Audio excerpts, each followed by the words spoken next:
हर चीज के लिए कर्म करना पड़ता है, इसी के लिए मनुष्य नीचे आता है।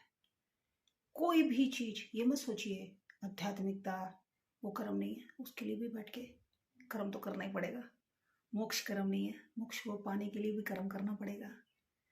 अगर आपको पढ़ाई करनी है, कुछ भी कार्य करना है, यहाँ की नेचर अपना कार्य कर रही है, कर्म कर रही है। सूर्य सुबह उगता है, उसका कर्म है, कर्म नहीं करेगा शाम को अस्त कैसे होगा, बाकी प्लेनेट कैसे काम करेंगे, उसका कर्म है। कोई भी दुनिया में आया है वो कर्म करने के लिए आया है।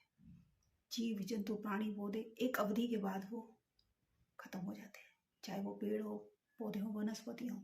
कर्म के बिना गति नहीं है।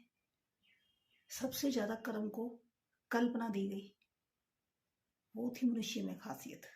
कर्म तो सारे ही कर रहे थे, पहले भी कर रहे थे, इसमें इमेजिनेशन के साथ साथ आगे बढ़ोतरी होती गई। ये इसको राजसिक, तामसिक और सात्विक प्रवृत्ति, तीनों प्रवृत्ति के कर्म करती है। शराब पीने के लिए शराब के ठेके पे जाना पड़ेगा, उठ के नहीं आ जाएगी। अगर आप उठ के पियोगे नहीं तो जाएगी नहीं अंदर, उसके लिए भी कर्म है। हर चीज के लिए कर्म है, बस एनर्जी बदली हुई है। तो जब तक आप कर्म करोगे नहीं आगे बढ़ोगे कैसे? इसलिए भगवान ने सबसे ऊपर किसको रखा? पहले ज्ञान को रखा। लेकिन तो कुछ भी कर लो, कर्म तो करना ही पड़ेगा। स्वयं प्रभु क्यों ना जाए तो उनको कर्म करना पड़ेगा। इसलिए 6 हाउस की बहुत इंपॉर्टेंस है।